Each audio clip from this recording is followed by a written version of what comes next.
વાર્તાઓ તો આપણે સૌએ સાંભળી છે, બરાબર ને? પણ કેટલીક વાર્તાઓ એવી હોય છે જે આપણને જીવનના ઊંડા પાઠ શીખવી જાય છે.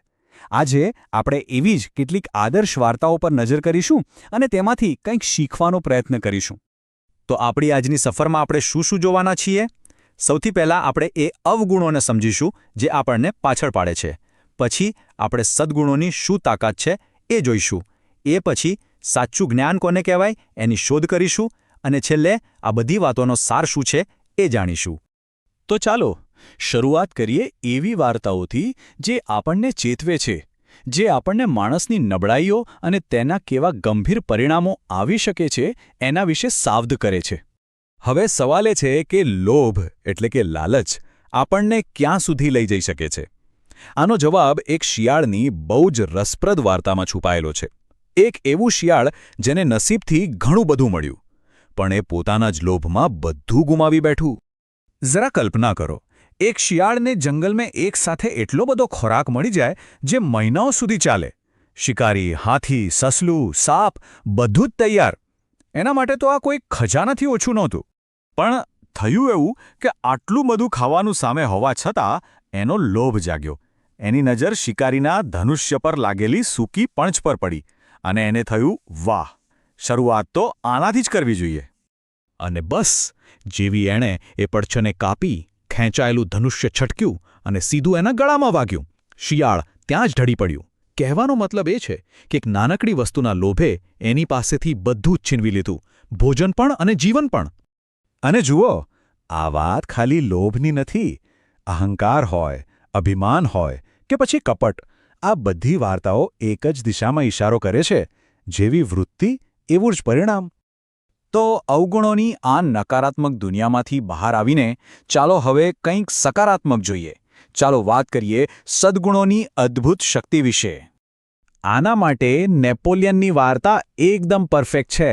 એની મહાનતાની શરૂઆત કોઈ યુદ્ધના મેદાનથી નહોતી થઈ, પણ એક નાનકડી ઘટનામાં બતાવેલી જવાબદારી અને ઉદારતાથી થઈ હતી. એણે ભૂલ કરી પણ એને સ્વીકારી અને એનું પરિણામ પણ ભોગવ્યું. અહીં ભક્તિની બહુ જ સુંદર વાત કરવામાં આવી છે. સાચી ભક્તિ એટલે શું? શું ખાલી પૂજાપાઠ?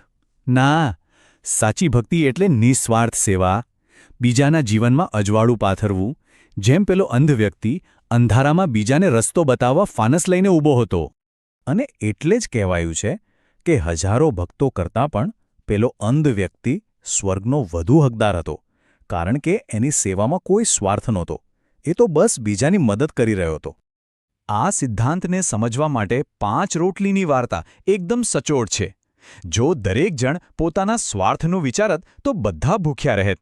પણ જ્યારે સહકારની ભાવના આવી ત્યારે એક ચમત્કાર થયો અને બધાનું પેટ ભરાઈ ગયું. સારું, સદ્ગુણો હોવા એ તો સારી વાત છે, પણ એનો ઉપયોગ ક્યાં અને કેવી રીતે કરવો એ જ તો છે સાચું જ્ઞાન. તો ચાલો હવે એના વિશે વાત કરીએ. એક પક્ષીની વાર્તા છે જે બહુ જ મોટો પાઠ શીખવે છે.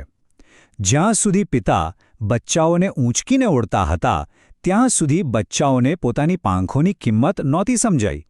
પણ જ્યારે એમને મજબૂરીમાં પાંખો ફડફડાવી પડી ત્યારે જ એમને સમજાયું કે આત્મનિર્ભરતા કેટલી જરૂરી છે.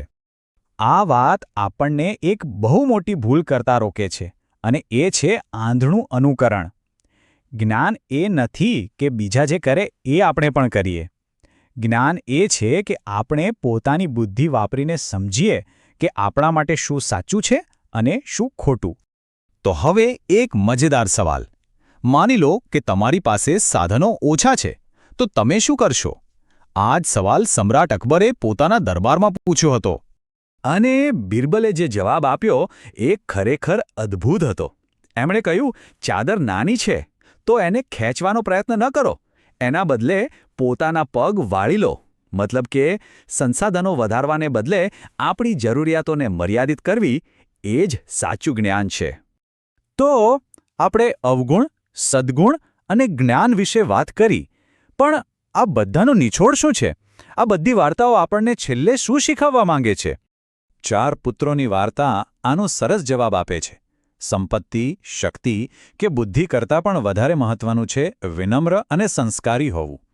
જે વ્યક્તિ બીજાનો આદર કરે છે એ જ જીવનમાં સાચી પ્રગતિ કરે છે અને સુખી થાય છે. આ બધી વાર્તાઓનો અંતિમ સંદેશ એ જ છે કે આપણું જીવન કેવું હશે એનો આધાર આપણી પાસે શું છે એના પર નથી, પણ આપણે કેવા છીએ એના પર છે. આપણું ચારિત્ર્ય જ આપણા ભવિષ્યનો પાયો છે.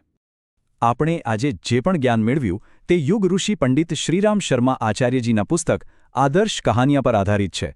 આ વાર્તાઓ આપણને યાદ અપાવે છે કે સાચું સુખ અને સફળતા આપણા પોતાના સારા સંસ્કાર અને સદ્ગુણોમાં જ છુપાયેલા છે. આશા છે કે આ વાતો આપણા જીવનમાં પ્રેરણા પૂરી પાડશે.